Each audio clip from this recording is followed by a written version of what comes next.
ఈరోజు మనం ప్రాణవాయువుల్లోని 4వదైన ఉదాన వాయువు దాని ముద్ర ఏంటో తెలుసుకుందాం. ఉదాన వాయువు మన శరీరంలో మన కంఠం స్థానంలో ఉంటుంది. ఇది మన శ్వాస వ్యవస్థని మెరుగుపరుస్తుంది. ఉదాన ముద్రను వేయడానికి ముందుగా మన చేతిని వెల్లకిలా ఉంచి భూతత్వానికి, ఆకాశతత్వానికి, జలతత్వానికి సంబంధమైన ఉంగరపు వేలిని, మధ్య వేలిని, చూపుడు వేలిని మూడింటిని కలిపి ఉంచి మన బొటన వేలితో అనుసంధానం చేయాలి. తర్వాత మన చిటికెన వేలిని అలాగే వదిలేయాలి. ఇలా వేసే ముద్రని ఉదాన ముద్ర అంటారు. ఈ ముద్ర వేయడం వల్ల కలిగే ఉపయోగాలేంటో ఇప్పుడు తెలుసుకుందాం. ఉదాన ముద్ర వేయడం వల్ల మన శరీరంలోని శ్వాస వ్యవస్థ చాలా చక్కగా పనిచేస్తుంది. అంతేకాకుండా మన మెదడుపై అలాగే హృదయంపై భారాన్ని తగ్గించడానికి కూడా ఈ ముద్ర మనకి ఉపయోగపడుతుంది.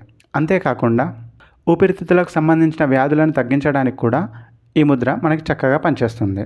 తలనొప్పి, థైరాయిడ్ సమస్యలను కూడా తగ్గించడానికి ఈ ముద్ర చక్కగా పనిచేస్తుంది. స్వస్తి.